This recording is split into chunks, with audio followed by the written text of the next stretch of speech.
ओम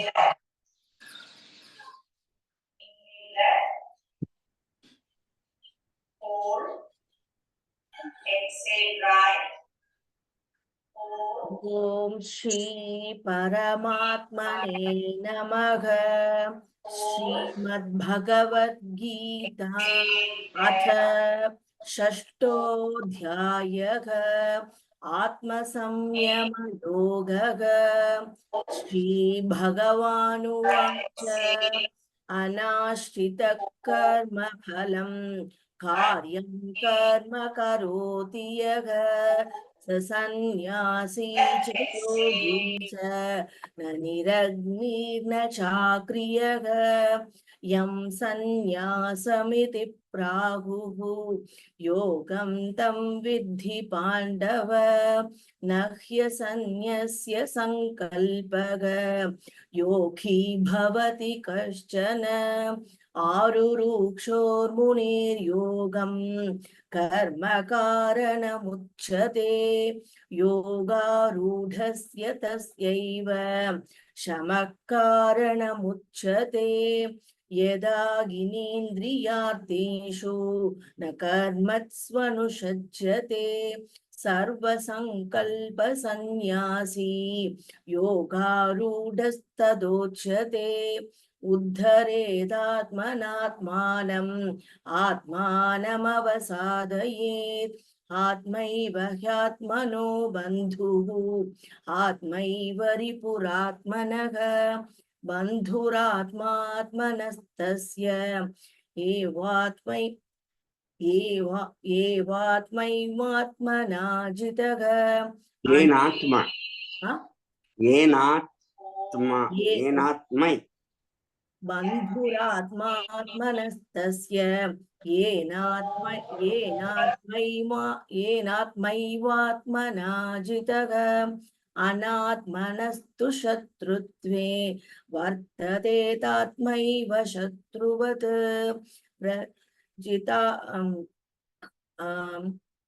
जितात्मनः प्रशान्तस्य परमात्मा समाहितः शीतोष्णसुखदुःखेषु तथा मानापमानयोः ज्ञानविज्ञानतृप्तात्मा कूटस्थविचितेन्द्रियः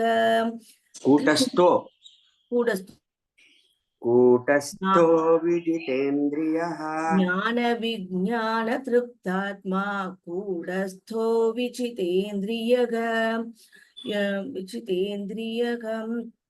युक्त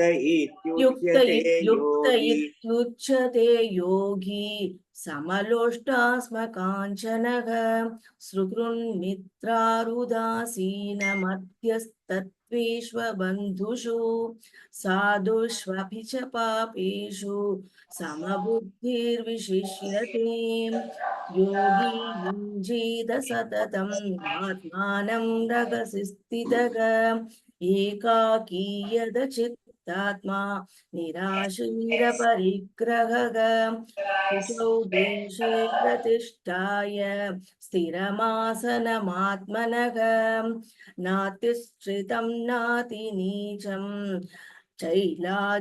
चैलाजिनकुशोत्तरं तत्रैकाग्रं मनः कृत्वा यतचित्तेन्द्रियक्रियः उपविश्यासने युज्यात् योगमात्मविशुद्धये समं कायशिरोग्रीवं धारयन्नचलं स्थितः सम्प्रेक्ष्य नासिकाग्रं स्वं दिशश्चानविलोकयन् प्रशान्तात्मा विगतभीः ब्रह्मचारिवृते स्थितः मनः संयम्य मच्चित्तः युक्त आसीत मत्परः युञ्जन्नेवं सदात्मानं योगी नियतमानसः शान्तिं निर्वाणपरमां मत्संस्थामधिगच्छति नात्यस्नतस्तु योगोऽस्ति न चैकान्तमनश्नतः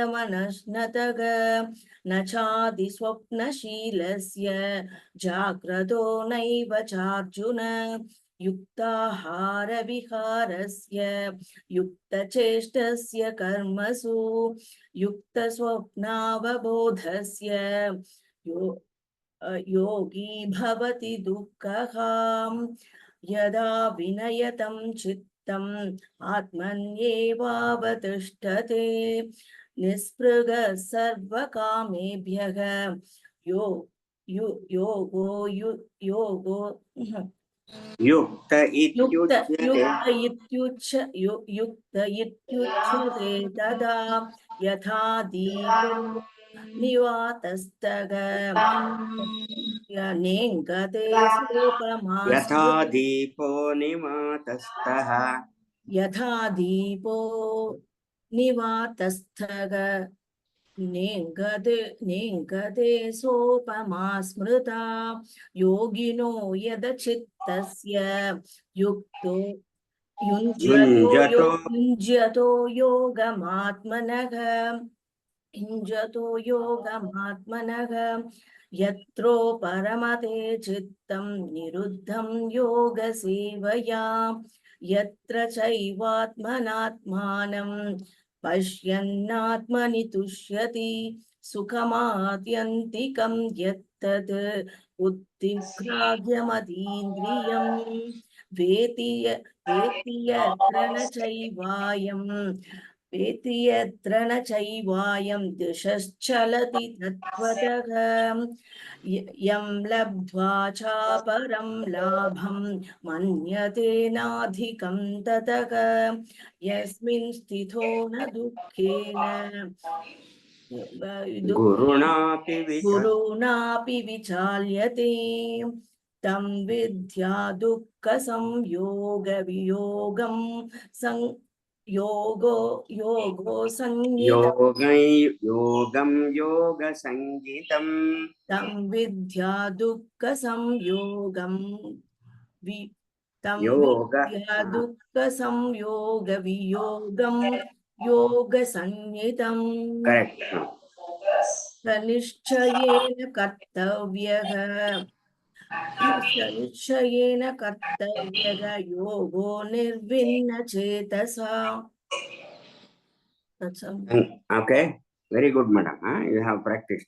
Next week you will do full no 30 I will try Bhagavath. because you have already come to 23, so 30 I will try Bhagavath next week. okay, very nice. Shamala madam.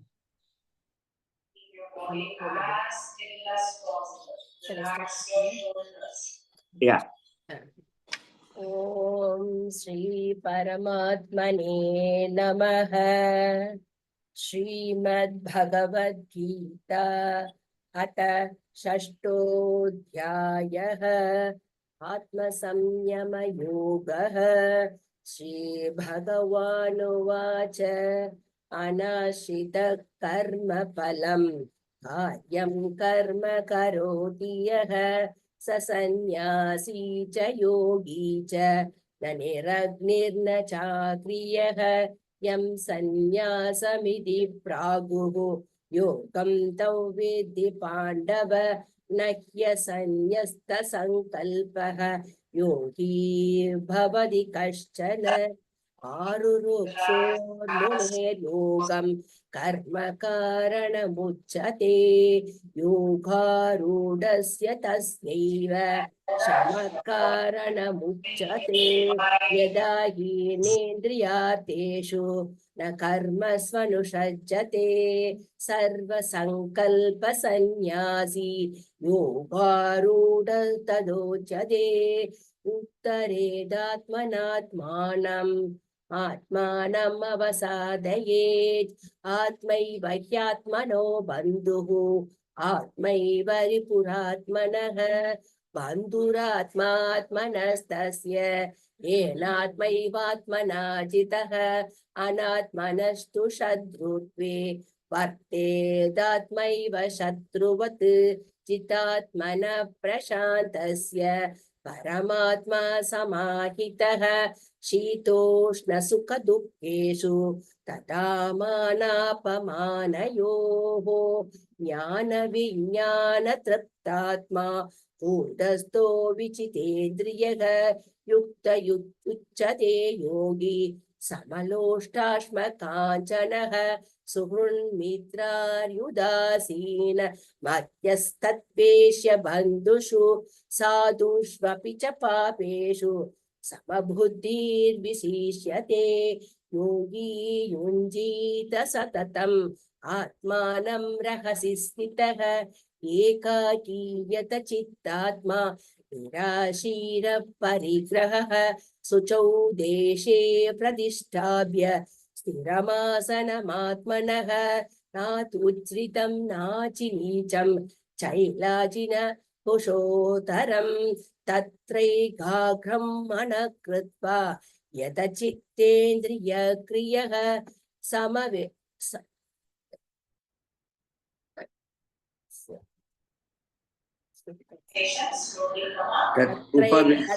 उपविश्वासने युञ्जात् योगमात्मविशुद्धये तत्रैकाग्रं मनः कृत्वा यतचित्तेन्द्रियक्रियः समवेश्यासने युञ्जात् योगमात्मविशुद्धये समं कायशिरो ग्रीवं धारयन्नचलं स्थिरः सम्प्रेक्ष्य नासिकाग्रंशं दिशश्चानवलोकयन् प्रशान्तमनसं येनं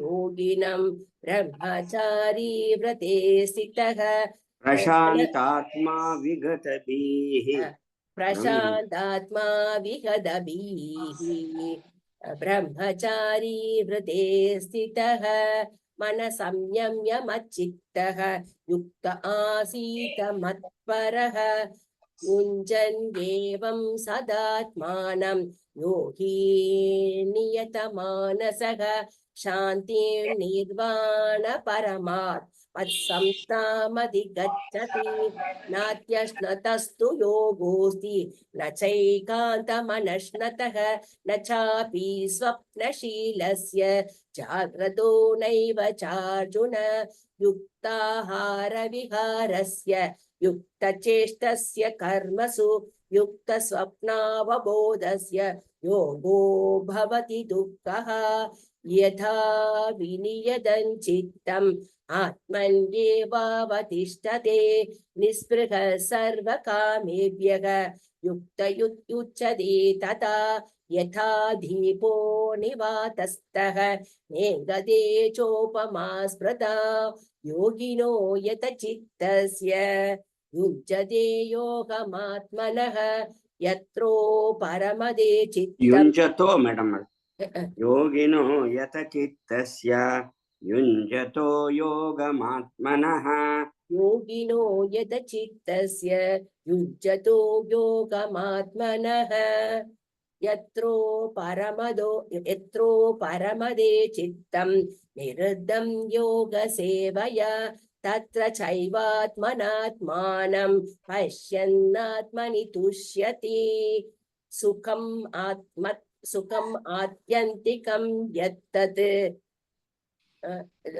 बुद्धिग्राह्यमतीन्द्रियं वेति यत्र चैवायं दिशश्चलति तत्त्वतः यं लब्ध्वा चापरं लाभं मन्यते नाधिकं ततः यस्मिन्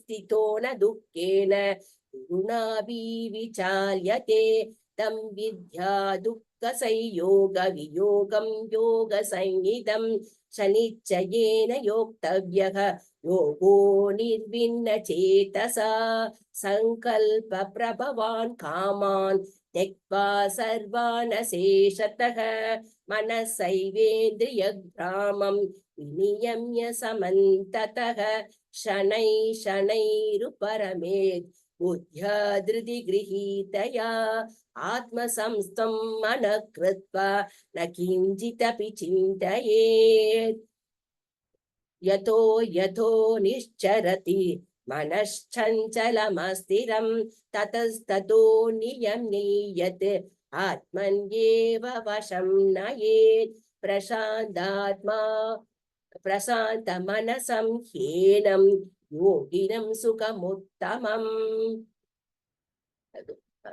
उपैति शान्तरसजं ब्रह्मभूतमकल्मषं युञ्जन् एवं सदात्मानं योगी विगतकल्मषः सुखेन ब्रह्म संस्पर्शम् अत्यन्तं सुखमश्नुते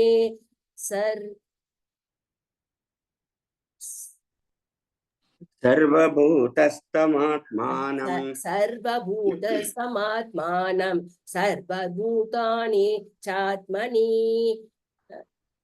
ईक्षते तानि चात्मनि ईक्षते ईक्षते योगयुक्तात्मा सर्वत्र समदर्शनः यो मां पश्यति सर्वत्र सर्वं च मयि पश्यति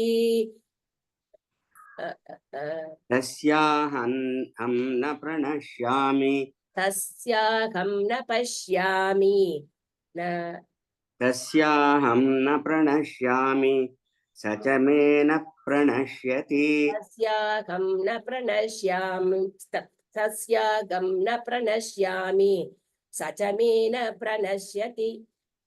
That's only practice, Mahadev. Okay, very nice. 1 to 30 you have done. Yes, Mahadev. Next week you will do more. Okay. Thank you very much, man. You are trying it, really. Okay. Very happy. Yeah. Thank you very much. ಧನ್ಯವಾದ. ಧನ್ಯವಾದಗಳು ಮಗುದೇವ್. ಧನ್ಯವಾದ.